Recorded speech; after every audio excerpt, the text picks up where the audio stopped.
Radar ফাঁকি দিয়ে ইসরায়েলের বুকে ইরানের ৩ মরণাস্ত্র। ইসরায়েলের আকাশ প্রতিরক্ষা ব্যবস্থা বিশ্বের সেরাগুলোর একটি। প্যাট্রিয়ট আছে, ডেভিড স্লিং আছে, আয়রন ডোম আছে, কিন্তু সেই সব ঢাল তাস খেলার মতো সরিয়ে দিয়ে ইরানের মিসাইল আছড়ে পড়ল ইসরায়েলের মাটিতে। চোখের বদলে চোখ, হাতের বদলে হাত। ইরান প্রমাণ করলো তারা শুধু হুমকি দেয় না, কাজও করে। এই হামলায় ইরান ব্যবহার করেছে তাদের ৩টি সবচেয়ে ভয়ঙ্কর অস্ত্র, প্রতিটির নাম যেন এক একটি ইতিহাস।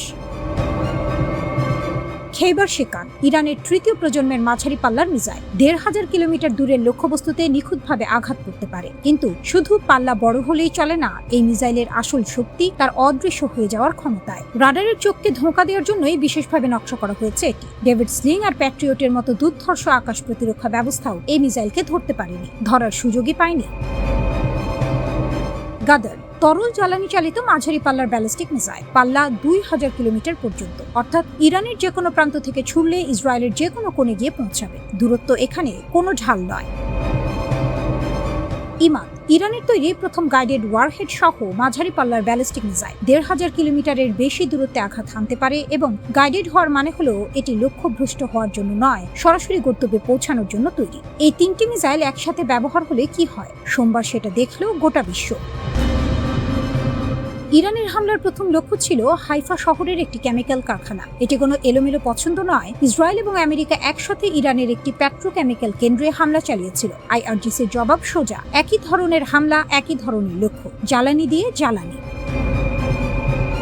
কিন্তু হামলা শুধু সেখানেই থামেনি। ইসরায়েলের তেলনফ বিমান ঘাঁটি, নেভাতিম বিমান ঘাঁটি এবং রামাত ডেভিড বিমান ঘাঁটিতেও আঘাত এনেছে ইরানি মিসাইল। এই ৩টি ঘাঁটি ইসরায়েলের বায়ু শক্তির মূল স্তম্ভ। এখান থেকেই ইরানের বিরুদ্ধে পরিচালিত হয়েছে বড় বড় বিমান হামলা। আইআরজিসির দাবি, ছোড়া মিসাইলগুলোর প্রায় সবগুলোই নির্দিষ্ট লক্ষ্যে গিয়ে আঘাত করেছে। ইসরায়েলের বিমান প্রতিরক্ষা যদি সত্যি এতটা ব্যর্থ হয়ে থাকে, তাহলে এই হামলার ক্ষতি কেবল ইট পাথরের নয়, এটা আস্থার ক্ষতি, এটা ভরসার দেয়ালে চির ধরানো। আইআরজিসি এই হামলার পর যে বিবৃতি দিয়েছে সেটা পড়লে গায়ে কাঁটা দেয়। তারা বলছে ইসরায়েল বেসামরিক অবকাঠামো এবং তেল শিল্প খাতকে লক্ষ্য করে এক বিপজ্জনক খেলায় মেতেছে। এই খেলার পরিণতি শুধু ইসরায়েলে সীমাবদ্ধ থাকবে না, পুরো মধ্যপ্রাচ্যের জ্বালানি স্থাপনাগুলো এই আগুনের উত্তাপ পাবে। এবং যদি এই ধরনের হামলা চলতে থাকে, তাহলে পুরো অঞ্চলের বেসামরিক ও জ্বালানি অবকাঠামো আরো বড় সংঘাতে জড়িয়ে পড়বে এবং সেই প্রভাব পড়বে বৈশ্বিক অর্থনীতিতে। মধ্যপ্রাচ্যের তেল বন্ধ হলে বিশ্বের কি হয় সেটা ২০২২ সালের রাশিয়া ইউক্রেন যুদ্ধের পর থেকে সবাই জানে। পেট্রোলের দাম আকাশ ছোঁয়া হলে ইউরোপ কাঁপে, এশিয়া কাঁপে, আমেরিকাও স্বস্তিতে থাকে না। ইরান কার্যত বলছে, তোমরা আমাদের অর্থনীতিতে লাথি মেরেছ, আমরা পুরো বিশ্বের অর্থনীতিকে জিম্মি করতে পারি। এটা কোনো ফাঁকা বুলি নয়। ইরান থেকে প্রকাশিত ভিডিও ফুটেজ, আইআরজিসির বিবৃতি এবং ৩টি মিসাইলের কার্যকারিতা, সব মিলিয়ে একটি ছবি স্পষ্ট হচ্ছে। এই যুদ্ধ আর কেবল কূটনৈতিক বাকযুদ্ধ নয়। মিসাইল উড়েছে, ঘাঁটি পুড়েছে, কারখানায় ধোঁয়া উঠেছে।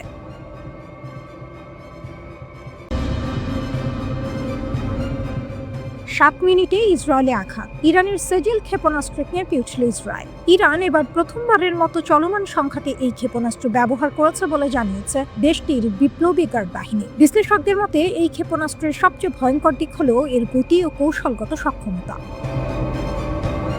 তথ্য অনুযায়ী ইরানের নাতানজ নিউক্লিয়ার ফ্যাসিলিটি এলাকা থেকে ছোড়া হলে এই ক্ষেপণাস্ত্র মাত্র ৭ মিনিটের মধ্যেই পৌঁছে যেতে পারে ইসরায়েলের প্রধান শহর তেল আবিবে। এত অল্প সময়ের মধ্যে আকাশ পেরিয়ে লক্ষ্যবস্তুতে পৌঁছে যাওয়ার ক্ষমতা এই অস্ত্রকে অত্যন্ত ভয়ঙ্কর করে তুলেছে। ইরানের বিপ্লবী গার্ড বাহিনী বা ইসলামিক রিভলিউশনারি গার্ড কর্পস জানিয়েছে, সেজিল একটি মাঝারি পাল্লার সারফেস টু সারফেস ব্যালিস্টিক ক্ষেপণাস্ত্র। এটি কঠিন জ্বালানি দিয়ে চালিত হয়, ফলে দ্রুত উৎক্ষেপণ করা সম্ভব এবং দীর্ঘ দূরত্ব অতিক্রম করতে পারে। ইরানের রাষ্ট্রীয় সংবাদ মাধ্যম প্রেস টিভি জানিয়েছে, সেজিল ক্ষেপণাস্ত্রকে অনেক সময় ড্যান্সিং মিসাইল বা নাচতে থাকা ক্ষেপণাস্ত্র বলা হয়। এর কারণ হলো এটি উচ্চ আকাশে উঠে নিজের গতিপথ পরিবর্তন করতে পারে, অর্থাৎ লক্ষ্যবস্তুর দিকে যাওয়ার সময় মাঝপথেই দিক বদলে ফেলার ক্ষমতা রয়েছে এই ক্ষেপণাস্ত্রে। বিশ্লেষকদের মতে এই বৈশিষ্ট্যের কারণে সেজিলকে আটকানো অনেক কঠিন, কারণ ইসরায়েলের বহুল আলোচিত প্রতিরক্ষা ব্যবস্থা আয়রন ডোম সাধারণত নির্দিষ্ট গতিপথে ছুটে আসা রকেট বা ক্ষেপণাস্ত্রকে ধ্বংস করতে সক্ষম, কিন্তু সেজিল মাঝ আকাশে গতিপথ বদলাতে পারে বলে প্রতিরক্ষা ব্যবস্থাকে বিভ্রান্ত করার সুযোগ তৈরি হয়। এক বিবৃতিতে বিপ্লবী গার্ড বাহিনীর জনসংযোগ বিভাগ জানায়, তারা ইসরায়েলের বিভিন্ন স্থানের লক্ষ্যবস্তুতে মোট 54টি ক্ষেপণাস্ত্র নিক্ষেপ করেছে। এই হামলায় শুধু সেজিল নয়, আরও কয়েক ধরনের শক্তিশালী ক্ষেপণাস্ত্র ব্যবহার করা হয়েছে। বিবৃতিতে বলা হয়, হামলায় ব্যবহৃত হয়েছে খোরামশর মিসাইল নামের সুপার হেভি ক্ষেপণাস্ত্র, যা রয়েছে দ্বৈত ওয়ারহেড, অর্থাৎ একটি ক্ষেপণাস্ত্র থেকেই দুটি আলাদা বিস্ফোরণ ঘটানো সম্ভব। এছাড়াও ব্যবহার করা হয়েছে খাইবার শেকার মিসাইল, কাদের মিসাইল এবং ইমাদ মিসাইল। আর এই হামলায় প্রথমবারের মতো 4টি কৌশলগত জ্বালানি চালিত সেজিল ক্ষেপণাস্ত্র ব্যবহার করা হয়েছে বলে দাবি করেছে আইআরজিসি। ইরান এই হামলাকে অপারেশন সাদেক প্রমিস নামে উল্লেখ করেছে। তাদের মতে এটি ছিল একটি শক্তিশালী সামরিক বার্তা। অন্যদিকে ইসরায়েলি সেনাবাহিনী জানিয়েছে, তারা ইরান থেকে ছোড়া আরেক দফা ক্ষেপণাস্ত্র হামলার সিগন্যাল শনাক্ত করেছে। আগের হামলার খবর আসার 2 ঘন্টারও কম সময়ের মধ্যে এই নতুন হামলা চালানো হয়। এই ঘোষণার পর ইসরায়েলের বিভিন্ন এলাকায় আবারও সতর্ক সাইরেন বেজে ওঠে। অনেক মানুষ দ্রুত আশ্রয় কেন্দ্রে ছুটে যান। আকাশে দেখা যায় প্রতিরক্ষা ব্যবস্থার আলোর ঝলক, আর দূর থেকে শোনা যায় বিস্ফোরণের শব্দ। বিশ্লেষকরা বলছেন, এই হামলা শুধু সামরিক আঘাত নয়, এটি প্রযুক্তিগত শক্তিরও একটি প্রদর্শন। বিশেষ করে সেজিল ক্ষেপণাস্ত্র ব্যবহারের মাধ্যমে ইরান দেখাতে চেয়েছে যে তাদের ক্ষেপণাস্ত্র প্রযুক্তি এখন আরও উন্নত এবং দ্রুতগতির। মাত্র 7 মিনিটের দূরত্ব তাই এখন মধ্যপ্রাচ্যের সামরিক সমীকরণে নতুন বাস্তবতা হয়ে দাঁড়িয়েছে। একটি ক্ষেপণাস্ত্র, কয়েক মিনিটের সময়, আর পুরো অঞ্চলের নিরাপত্তা পরিস্থিতি সবকিছুই যেন এখন সেই সময়ের হিসাবের উপর নির্ভর করছে।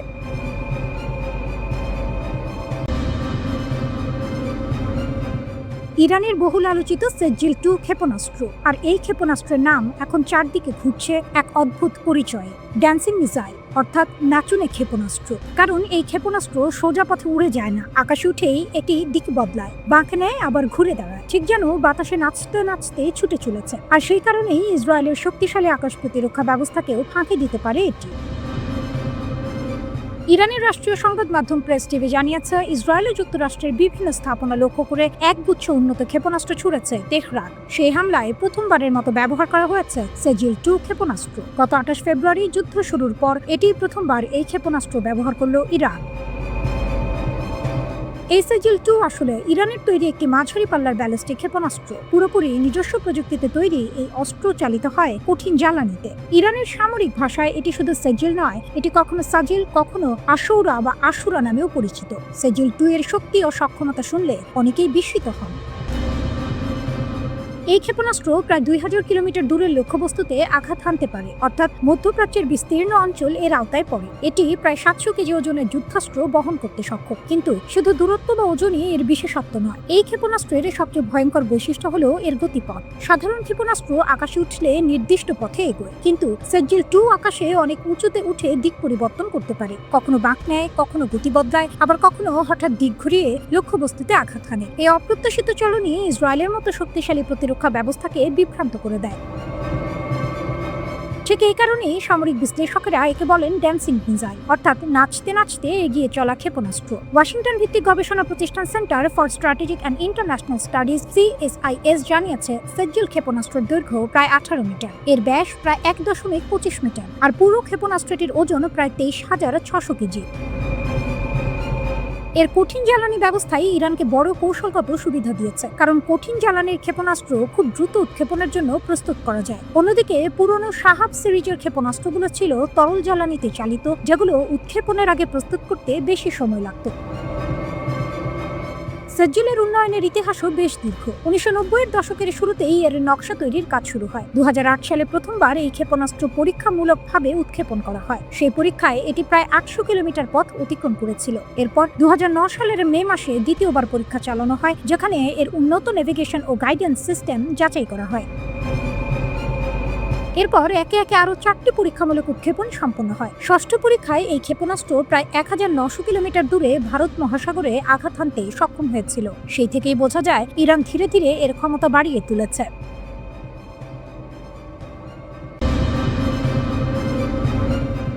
1945 সালের আগস্ট মাস, জাপানের হিরোশিমার আকাশে একটি বিমান, তারপর একটা ঝলক, মাত্র একটি বোমায় মুহূর্তের মধ্যে শেষ হয়ে গেল 80,000 মানুষের জীবন। সেদিন থেকে পৃথিবীর প্রতিটি শক্তিশালী দেশ একটাই স্বপ্ন দেখতে শুরু করলো, আমার হাতেও যদি এই ক্ষমতা থাকতো। সেই স্বপ্নের পেছনে ছুটতে গিয়ে বন্ধু ধোঁকা দিয়েছে বন্ধুকে, গুপ্তচর ঢুকেছে মিত্রের ঘরে, হানি ট্র্যাপে ফাঁসানো হয়েছে বিজ্ঞানীকে, আর কোথাও কোথাও নিজের দেশের মানুষকেই বলির পাঁঠা বানানো হয়েছে। গল্পের শুরু 1938 সালে জার্মান বিজ্ঞানীরা আবিষ্কার করলেন পারমাণবিক ফিশন, পরমাণু ভেঙে অকল্পনীয় শক্তি বের করার পদ্ধতি। সেই খবর পৌঁছে গেল আইনস্টাইনের কানে। তিনি সঙ্গে সঙ্গে চিঠি লিখলেন আমেরিকার প্রেসিডেন্টকে, হিটলার এই জ্ঞান দিয়ে পৃথিবী শেষ করে দিতে পারে। শুরু হলো ম্যানহাটন প্রজেক্ট। আমেরিকা, ব্রিটেন, কানাডার সেরা বিজ্ঞানীরা একসঙ্গে, অঢেল অর্থ, গোপন ল্যাব। 1945 সালে নিউ মেক্সিকোতে প্রথম পরীক্ষায় সাফল্য, আর তারপরই হিরোশিমা, নাগাসাকি। যুদ্ধ শেষ হলো, কিন্তু নতুন এক রেস শুরু হলো। যুদ্ধে আমেরিকার মিত্র ছিল সোভিয়েত ইউনিয়ন, কিন্তু পর্দার আড়ালে চলছিল অন্য খেলা। আমেরিকান বিজ্ঞানীরা গবেষণাপত্র প্রকাশ বন্ধ করে দিল। মস্কো বুঝলো কিছু একটা লুকানো হচ্ছে। সোভিয়েত গোয়েন্দারা ম্যানহাটন প্রজেক্টে ঢুকে পড়ল, চুরি করলো নকশা, তথ্য, হিসাব। কিন্তু আমেরিকাও কম চালাক ছিল না। সেই গুপ্তচরদের ডাবল এজেন্ট বানিয়ে ভুল তথ্য পাঠাতে শুরু করলো মস্কোতে। সোভিয়েত বুঝলো ফাঁকিটা, নিজেদের গবেষণা নিজেরাই করলো। 1949 সালে কাজাখস্তানের মরুভূমিতে বিস্ফোরণ, আমেরিকার একচেটিয়া আধিপত্য শেষ। শুরু হলো ঠান্ডা যুদ্ধ। ব্রিটেন আমেরিকার আগেই গবেষণা শুরু করেছিল 1940 সালে জার্মান থেকে পালিয়ে আসা বিজ্ঞানীদের নিয়ে। তারপর যুদ্ধের প্রয়োজনে সব গবেষণা তুলে দিল আমেরিকার হাতে চুক্তির বিনিময়ে। চুক্তিতে লেখা ছিল প্রযুক্তি ভাগ হবে, কিন্তু যেই আমেরিকা বোমা বানিয়ে ফেললো, চুক্তি ছিঁড়ে ফেললো, মুখের উপর না বলে দিল। পিঠে ছুরি খেয়েও ব্রিটেন দমেনি, নিজেই শুরু করলো আবার। 1952 সালে অস্ট্রেলিয়ার কাছে সমুদ্র পরীক্ষা সফল। ফ্রান্সকে পারমাণবিক পথে ঠেলে দিয়েছিল অপমান। সুয়েজ খালের লড়াইয়ে রাশিয়া পারমাণবিক হুমকি দিয়েছিল, আমেরিকা অর্থনৈতিক চাপ দিয়েছিল। ফ্রান্সকে পিছু হটতে হয়েছিল লেজ গুটিয়ে। সেই লজ্জার জবাব দিল 1960 সালে সাহারা মরুভূমিতে বিস্ফোরণ। চীনের গল্পটা আরো নাটকীয়। কোরিয়ান যুদ্ধে আমেরিকা পারমাণবিক হুমকি দিয়েছিল। মাও সে তুং বুঝলেন অস্ত্র না থাকলে সম্মান নেই। সোভিয়েত প্রথমে সাহায্য করলো, তারপর মাঝপথে সব বিজ্ঞানী ফিরিয়ে নিল। চীন একাই লড়ল। 1964 সালে পরীক্ষার নাম রাখলো 596, কারণ 1959 সালের জুনে রাশিয়া ছেড়ে গিয়েছিল। ইসরায়েল আজও স্বীকার করে না পরমাণু অস্ত্র আছে কিনা, কিন্তু বিশ্ব জানে। 1986 সালে মোর্দেচাই ভানুনু নামের এক প্রযুক্তিবিদ ব্রিটিশ সংবাদপত্রে সব ফাঁস করে দিলেন। ছবি, নথি, গোপন তথ্য। মোসাদ হানি ট্র্যাপ পাতল। এক নারী গোয়েন্দা তাকে প্রেমের ফাঁদে ফেলে রোম থেকে ইসরায়েলে নিয়ে গেল। 18 বছর কারাগার। আজও পাহারায় জীবন কাটাচ্ছে ভানুনু। কিন্তু জানা গেল কেনেডি বেঁচে থাকতে ইসরায়েলকে আটকে ছিল। কেনেডি নিহত হওয়ার পর পথ পরিষ্কার হলো। 1967 সালে ইসরায়েল নীরবে কাজ সারল। ভারত শান্তির মুখোশ পরে কানাডা আমেরিকা থেকে চুল্লি আনলো, পর্দার আড়ালে চলল অন্য কাজ। 1974 সালে রাজস্থানের মরুভূমিতে বিস্ফোরণ, নাম দিল স্মাইলিং বুদ্ধ।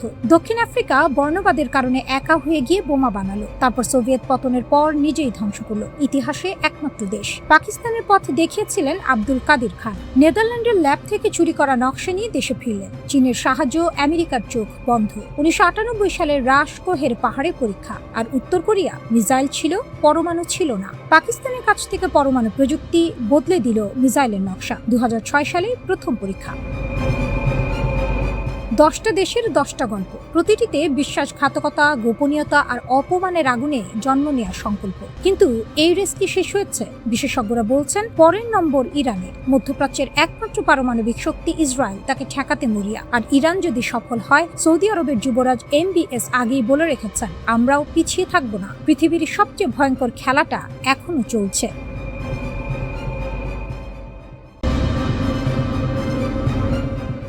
যুদ্ধের আগুন নেভেনি, কেবল ছাই চাপা পড়েছে। যুক্তরাষ্ট্র ও ইরানের মধ্যে যে ভঙ্গুর যুদ্ধবিরতি চলছে, তা যে কোনো মুহূর্তে আবার জ্বলে উঠতে পারে। প্রেসিডেন্ট ডোনাল্ড ট্রাম্প ইরানের বিরুদ্ধে নতুন হামলার হুমকি দিলেন। একদিন পরেই আবার জানালেন আলোচনা চলছে। কিন্তু এই টালমাটাল পরিস্থিতিতে তেহরান হাত গুটিয়ে বসে নেই। চিন্তন প্রতিষ্ঠান German Institute for International and Security অ্যাফেয়ার্সের বিশেষজ্ঞ হামিদ রেজা আজিজি জানাচ্ছেন, এবারের যুদ্ধের ছক আগের বারের চেয়ে একেবারে আলাদা হবে। প্রথম দফায় ইরান ধীরে ধীরে গুটি সাজিয়েছিল, মাসের পর মাস ধরে টিকে থাকার কথা মাথায় রেখে ক্ষেপণাস্ত্রের মজুদ বাঁচিয়ে রেখেছিল। কিন্তু এবার ইরান মনে করছে লড়াই হবে স্বল্পস্থায়ী কিন্তু অত্যন্ত তীব্র। তাই সব শক্তি এক ঝটকায় ঢেলে দেওয়ার পরিকল্পনা। হামিদ রেজা বলছেন, নতুন করে যে কোনো লড়াই শুরু হলে ইরান প্রতিদিন কয়েক ডজন থেকে কয়েকশো ক্ষেপণাস্ত্র ছুটতে পারে, শত্রুর হিসাব নিকাশ পুরোপুরি উল্টে দিতে। ইরানের সবচেয়ে মারাত্মক অস্ত্র বন্দুক নয়, তেল। উপসাগরীয় অঞ্চলের তেল ক্ষেত্র, শোধনাগার ও বন্দরগুলো এই তিনটি শিয়ায় আঘাত করলেই বিশ্ব অর্থনীতির শরীর থেকে রক্ত ঝরতে শুরু করবে। সৌদি আরব, সংযুক্ত আরব আমিরাত, কুয়েত এই প্রতিবেশীদের চাপে রেখেছে তেহরান। ক্ষয়ক্ষতির পরিমাণ অনেক ব্যাপক হলে এই দেশগুলো আর দর্শকের আসনে বসে থাকতে পারবে না, তারাও যুদ্ধে জড়িয়ে যাবে। আর সেটাই ইরানের চাল। উপসাগরীয় নেতারা এই আগুনে পুড়তে চান না বলেই এতদিন সংঘাত এড়িয়ে চলছেন। তাদের এই ভয়টুকুই এখন ইরানের হাতে সবচেয়ে বড় তাস। দুই সমুদ্রে দুই ফ্রন্ট। সমুদ্রপথ থেকে দুনিয়াকে দুই ভাগ করে দেওয়ার ক্ষমতা ইরানের আছে। একদিকে হরমুজ প্রণালী, পারস্য উপসাগরের মুখ, অন্যদিকে বাব আল মানদেব, লোহিত সাগরের গলা। এই দুটো সমুদ্রপথ বন্ধ হয়ে গেলে বিশ্বের জ্বালানি ও বাণিজ্যিক জাহাজ চলাচলে যে বিপর্যয় নামবে তা সামলানো ট্রাম্পের পক্ষে কঠিন হয়ে যাবে। ইয়েমেনের হুথিরা বাব আল মানদেবের ঠিক পাশেই থাকে। ইরান সমর্থিত এই গোষ্ঠী নতুন যুদ্ধে ইরানের পাশে দাঁড়ানোর অঙ্গীকার দিয়ে রেখেছে। তবে প্রথম দফার লড়াইয়ে তারা সতর্কতার সঙ্গে পা ফেলেছিল, কারণ তাদের অস্ত্রের মজুদ শেষের দিকে। তারপরও যুক্তরাষ্ট্র যদি একসঙ্গে দুটো সামুদ্রিক ফ্রন্টে মোকাবিলার চাপে পড়ে, তবে কৌশলগত সুবিধা ইরানের দিকে হেলে পড়বে। আমিরাতকে উটের যুগে ফিরিয়ে দেওয়ার হুমকি। ইরানের সরকার ঘনিষ্ঠ বিশ্লেষক মেহেদি খারাতিয়ান এক পডকাস্টে বলে দিয়েছেন, আমাদের অবশ্যই আমিরাতকে উটে চড়ার যুগে ফিরিয়ে নিয়ে যেতে হবে। প্রয়োজন হলে আবুধাবি দখল করব। কথাটা শুনতে অতিরঞ্জিত মনে হলেও আরব গালফ স্টেট ইনস্টিটিউটের বিশেষজ্ঞ আলী আল ফোনে সতর্ক করছেন, এই বক্তব্য ইরানের রিভলিউশনারি গার্ড বাহিনীর শীর্ষ নেতাদের চিন্তার প্রতিফলন। কারণ হলো, মার্কিন ইসরায়েলে হামলার সময় আমিরাত ও সৌদি আরব নাকি গোপনে ইরানের বিরুদ্ধে সাহায্য করেছে। এই বিশ্বাস এখন তেহরানের অন্দরে শিকড় গেড়েছে। তাই উপসাগরীয় প্রতিবেশীরা এবার শুধু যুদ্ধের দর্শক নয়, সরাসরি লক্ষ্যবস্তু হওয়ার ঝুঁকিতে আছে। বিশ্বের তেলের শিরা কেটে দেওয়ার ক্ষমতা যার হাতে, সে দেশ সহজে হার মানে না। ইরান ঠিক এই বার্তাটাই এখন পৌঁছে দিতে চাইছে ওয়াশিংটনে।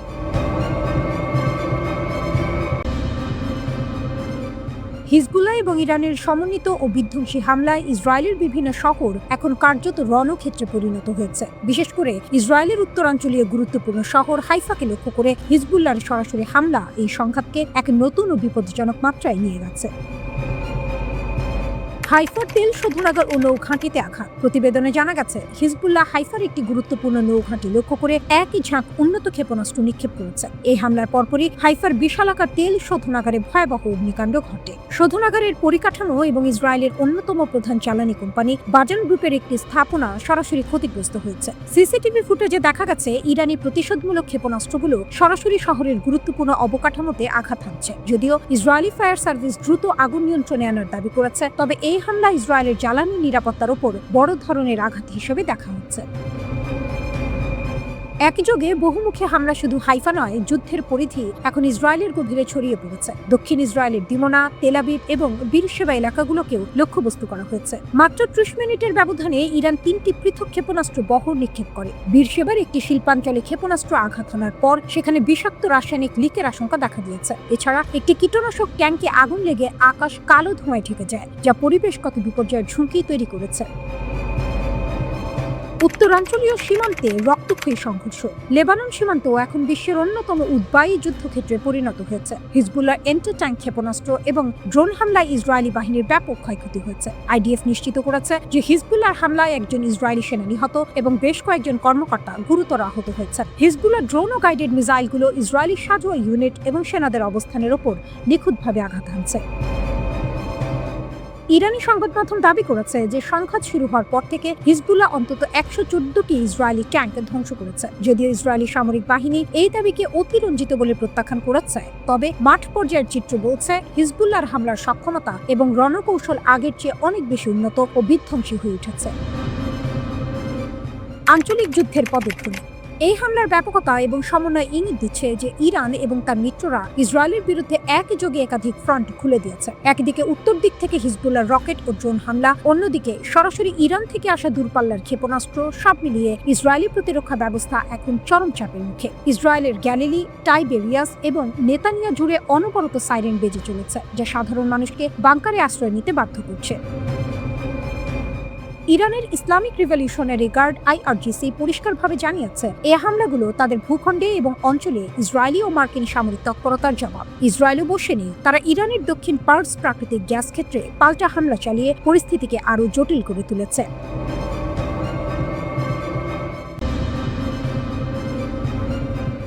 বিশ্বের সবচেয়ে রহস্যময় ও ক্ষমতাধর বিমান কোনো সাধারণ যাত্রীবাহী বিমান নয়, বরং স্বয়ং আমেরিকার সুরক্ষার শেষ ভরসা ডুমসডে প্লেন বা মহাপ্রলয়ের উড়োজাহাজ। আনুষ্ঠানিকভাবে একে বলা হয় বোয়িং E-4B। যখন পৃথিবী ধ্বংসের দ্বারপ্রান্তে পারমাণবিক বোমার আঘাতে চারপাশ ছিন্ন ভিন্ন, তখনও আকাশে অজেয় ডানা মেলে উড়ে বেড়ায় এই দানবীয় বিমান। এটি এমন এক যুদ্ধ বিমান যার মোকাবিলা করার ক্ষমতা বর্তমান বিশ্বের খুব কম সামরিক শক্তিরই আছে।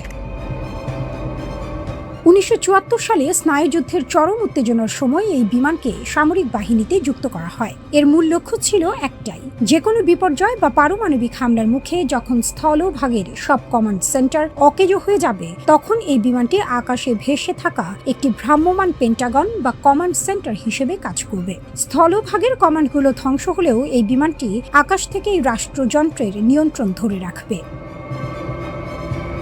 এই বিমানের ক্ষমতা কল্পনাকেও হার মানায়। এটি একটানা 7 দিন আকাশে উঠতে পারে। মাঝ আকাশে জ্বালানি নেওয়ার অবিশ্বাস্য সক্ষমতার কারণে এটি টানা 7 দিন পর্যন্ত আকাশেই টিকে থাকতে পারে। এর 4টি শক্তিশালী ইঞ্জিন 24 ঘন্টায় উড্ডয়নের জন্য প্রস্তুত থাকে। বিপদের সংকেত পাওয়ার মাত্র কয়েক মিনিটের মধ্যেই এটি রানওয়ে ছাড়তে সক্ষম।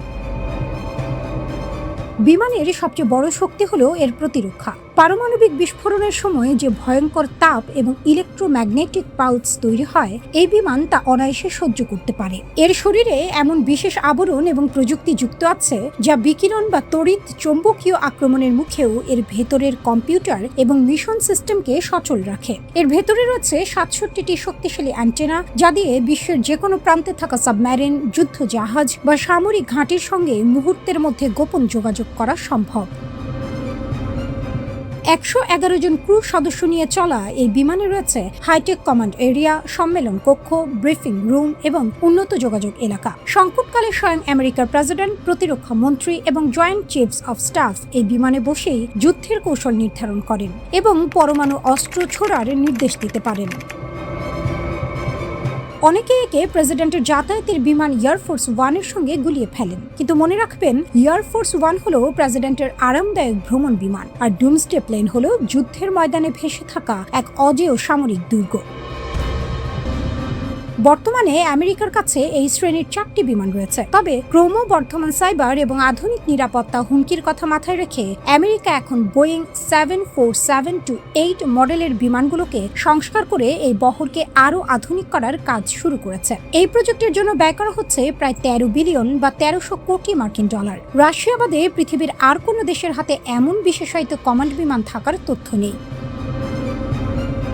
ডুমসডে প্লেন কেবল একটি বিমানের নাম নয়, এটি পৃথিবীর বুকে এক চরম আতঙ্ক আর সুরক্ষার শেষ প্রতীকের নাম। ডোনাল্ড ট্রাম্পের শাসনামলে উত্তর কোরিয়ার সঙ্গে উত্তেজনার সময় বা সাম্প্রতিক বিভিন্ন ভূ রাজনৈতিক সংকটে যখনই ওয়াশিংটনের আকাশে এই দানবীয় বিমানকে উঠতে দেখা গেছে, তখনই বিশ্বজুড়ে এক অজানা শঙ্কা কাজ করেছে। কারণ এই বিমানের আকাশে থাকার অর্থই হলো পৃথিবী এক চরম অনিশ্চয়তার মধ্য দিয়ে যাচ্ছে।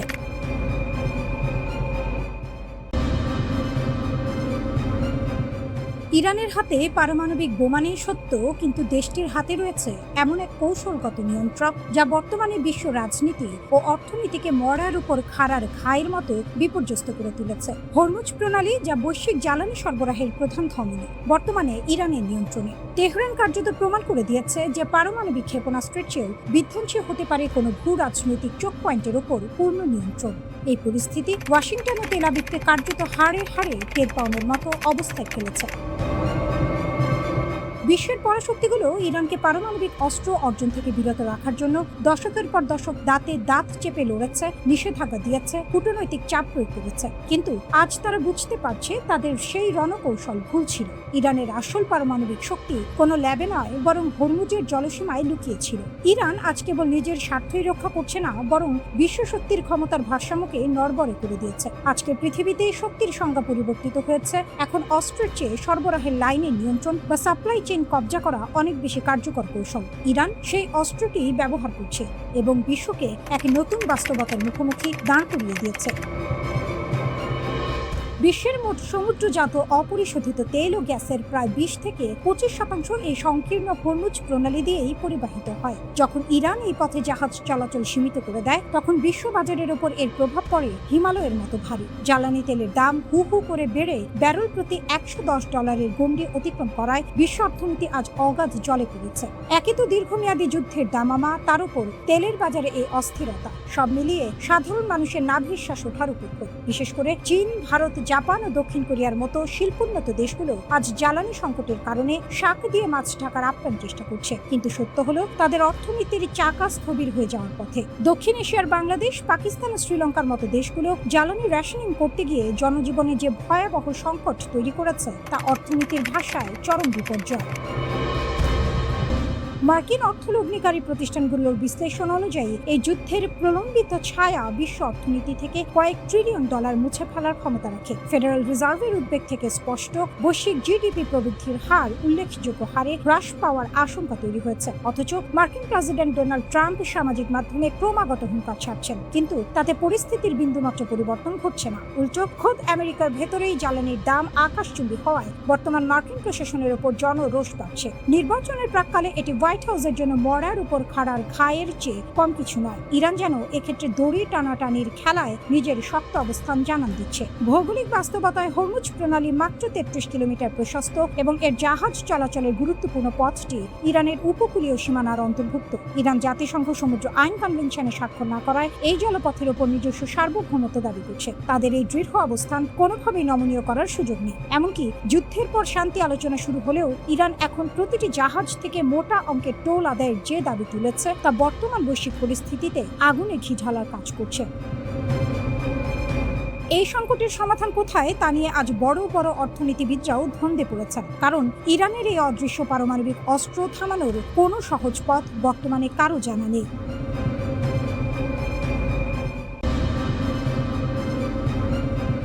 একটি রহস্যময় ভিডিও সামাজিক মাধ্যমে ছড়িয়ে পড়া সেই ভিডিও যাচাই করা হয়নি, তবুও তুমুল আলোড়ন। প্রশ্ন একটাই, ইরানের আকাশে কি সত্যি মৃত্যুর খুব কাছে চলে গিয়েছিল যুক্তরাষ্ট্রের যুদ্ধবিমান? ভিডিওটিতে দেখা যাচ্ছে মাটি থেকে ছোড়া একটি ক্ষেপণাস্ত্র দ্রুতগতিতে ছুটে যাচ্ছে আকাশের দিকে। লক্ষ্য একটি মার্কিন নৌবাহিনীর F-18 সুপার হর্নেট যুদ্ধবিমান। মুহূর্তটা যেন সিনেমার দৃশ্য। ক্ষেপণাস্ত্রটি এতটাই কাছে পৌঁছায় যে মনে হয় আর 1 সেকেন্ড হলেই শেষ, কিন্তু ঠিক সেই মুহূর্তেই ঘটে নাটকীয় মোড়। বিমানটি উড়ে যায় সামনে, বেঁচে যায়। ইরানের দাবি ক্ষেপণাস্ত্রটি লক্ষ্যবস্তুর খুব কাছেই বিস্ফোরিত হয়েছিল, কিন্তু তবুও বিমানটি আকাশে উঠতে থাকে। অর্থাৎ হয় সেটি আঘাত পায়নি, না হয় বড় কোনো ক্ষতি এড়িয়ে গেছে। এখন পর্যন্ত কোনো নিশ্চিত তথ্য নেই। বিমানটি ভূপাতিত হয়েছে, পাইলট বেরিয়ে গেছে, এমন কোনো প্রমাণও নেই। অন্যদিকে যুক্তরাষ্ট্র একেবারে পরিষ্কার ভাষায় এই দাবি অস্বীকার করেছে। তাদের সেন্ট্রাল কমান্ড জানিয়েছে, ইরান যে বলছে তাদের নতুন আকাশ প্রতিরক্ষা ব্যবস্থা দিয়ে একটি F-18 ভূপাতিত করা হয়েছে তা পুরোপুরি মিথ্যা। কোনো মার্কিন যুদ্ধবিমানই ভূপাতিত হয়নি। কিন্তু এখানেই শেষ নয়, প্রশ্ন আরো বড় হয়ে উঠছে। কয়েকদিন আগেই কি সত্যি একটি F-35 যুদ্ধবিমান ভূপাতিত হয়েছিল? যে বিমানকে আকাশে আঘাত করা প্রায় অসম্ভব বলে মনে করা হয়, সেই দাবিও ঘুরছে বাতাসে, কিন্তু প্রমাণ এখনো অধরা। ইরানের ইসলামিক রিভলিউশনারি গার্ড কর্পস আরও একই ধাপ এগিয়ে দাবি করেছে, চাবাহার অঞ্চলের আকাশে আঘাত হানার পর একটি মার্কিন F-18 যুদ্ধবিমান ভারত মহাসাগরে বিধ্বস্ত হয়েছে। কিন্তু এখানেও একই চিত্র, কোনো স্বাধীন সূত্র এই দাবি নিশ্চিত করেনি, আর যুক্তরাষ্ট্র এখনো এ বিষয়ে সরাসরি কোনো প্রতিক্রিয়া দেয়নি। বাস্তবতা হলো এই সংঘাতে যুক্তরাষ্ট্র কিছু ক্ষতিও স্বীকার করেছে। কুয়েতের আকাশ প্রতিরক্ষা ভুল করে 3টি যুদ্ধবিমান ভূপাতিত করেছিল, যাকে বলা হয়েছে বন্ধু সুলভ গুলি। এছাড়া ইরানের আকাশে একাধিক উন্নত ড্রোন হারিয়েছে যুক্তরাষ্ট্র। এদিকে উত্তেজনা শুধু আকাশেই নয়, মাটিতেও বাড়ছে। ইরান সরাসরি সতর্ক করেছে, মধ্যপ্রাচ্যে যদি যুক্তরাষ্ট্র স্থল ও সেনা পাঠায় তাহলে পরিস্থিতি আরো ভয়াবহ হবে। ইরানের পার্লামেন্ট স্পিকার মোহাম্মদ বাঘের গালিবাফ কড়া বার্তা দিয়েছেন, জেনারেলরা যা ভেঙেছে সৈন্যরা তা ঠিক করতে পারবে না, বরং তারা নেতানিয়াহুর ভুল সিদ্ধান্তের শিকার হবে। এই উত্তপ্ত পরিস্থিতির মাঝেই যুক্তরাষ্ট্র এক নতুন কূটনৈতিক চাল দিয়েছে। ডোনাল্ড ট্রাম্প প্রশাসন 15 দফার একটি যুদ্ধবিরতি প্রস্তাব পাঠিয়েছে ইরানের কাছে। পাকিস্তান, মিশর ও তুরস্ক এই 3 দেশ মধ্যস্থতাকারী হিসেবে কাজ করছে। কিন্তু প্রশ্ন রয়ে গেছে, এই প্রস্তাব কি যুদ্ধ থামাতে পারবে? কারণ বাস্তবতা হলো যুক্তরাষ্ট্র আরো হাজার হাজার সেনা পাঠানোর প্রস্তুতি নিচ্ছে। ইতিমধ্যেই প্রায় 50,000 সৈন্য রয়েছে অঞ্চলে। তার সঙ্গে যুক্ত হতে যাচ্ছে আরো মেরিন ইউনিট, হাজার হাজার নাবিক, এমনকি 82তম এয়ারবোর্ন ডিভিশনকেও প্রস্তুত রাখা হয়েছে, যারা যে কোনো সময় আক্রমণে নামতে পারে। অন্যদিকে ইরানও থেমেনি। সৌদি আরব, কুয়েত, বাহরাইন এই দেশগুলোতেও ড্রোন ও ক্ষেপণাস্ত্র হামলার খবর এসেছে। পারস্য উপসাগরের গুরুত্বপূর্ণ তেলপথ হরমুজ প্রণালীতেও এখনও ইরানের শক্ত নিয়ন্ত্রণ।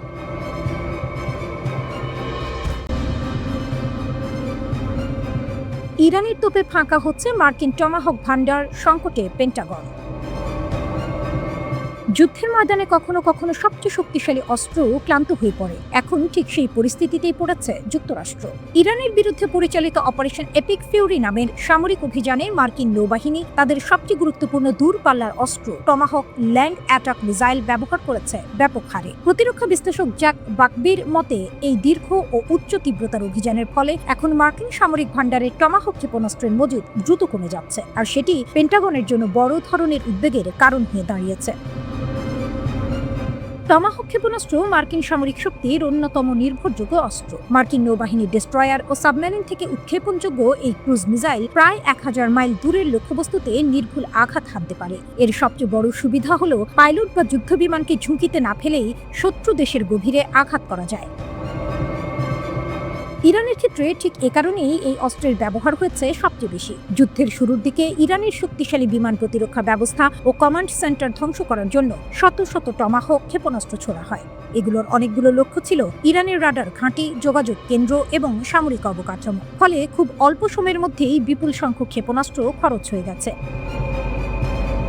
প্রতিরক্ষা বিশ্লেষকদের মতে, যুদ্ধ শুরুর আগে যুক্তরাষ্ট্রের হাতে প্রায় 4000 টমাহক ক্ষেপণাস্ত্র ছিল, কিন্তু চলমান অভিযানে শত শত ক্ষেপণাস্ত্র ব্যবহারের কারণে সেই মজুদ দ্রুত কমে এসেছে। এখন এই কমে যাওয়া মজুদই ওয়াশিংটনের জন্য বড় জাতীয় নিরাপত্তা উদ্বেগে পরিণত হয়েছে। সমস্যা শুধু ব্যবহারের মধ্যেই সীমাবদ্ধ নয়, নতুন টমাহক তৈরি করার গতি খুবই ধীর। ঐতিহাসিকভাবে দেখা যায়, পেন্টাগন বছরে গড়ে মাত্র 90টি করে নতুন টমাহক ক্ষেপণাস্ত্র তৈরি করত, কিন্তু বর্তমান যুদ্ধ পরিস্থিতিতে এই উৎপাদন হার চাহিদার তুলনায় একেবারেই নগণ্য। কারণ আধুনিক যুদ্ধের সময় শত শত ক্ষেপণাস্ত্র কয়েকদিনের মধ্যেই ব্যবহার হয়ে যেতে পারে। একটি টমাহক ক্ষেপণাস্ত্র তৈরি করাও সহজ কাজ নয়। এটি অত্যন্ত জটিল প্রযুক্তির সমন্বয়ে তৈরি হয়। উন্নত সেন্সর, নেভিগেশন সিস্টেম এবং বিশেষ যোগাযোগ প্রযুক্তি এতে ব্যবহার করা হয়। এই সব যন্ত্রাংশ সংগ্রহ এবং সংযোজন করতে সময় লাগে অনেক। সাধারণত একটি টমাহক তৈরি করতে প্রায় 2 বছর সময় লাগে। এই ধীর উৎপাদন প্রক্রিয়ায় এখন পেন্টাগনের বড় মাথা ব্যথা। পরিস্থিতি সামাল দিতে ক্ষেপণাস্ত্র প্রস্তুতকারী প্রতিষ্ঠান আরটিএক্স উৎপাদন বাড়ানোর পরিকল্পনা করেছে। তারা বছরে 1000 টমাহক তৈরির লক্ষ্য নির্ধারণ করেছে, কিন্তু এত বড় উৎপাদন সক্ষমতা গড়ে তুলতে কয়েক বছর সময় লাগবে বলে ধারণা করা হচ্ছে।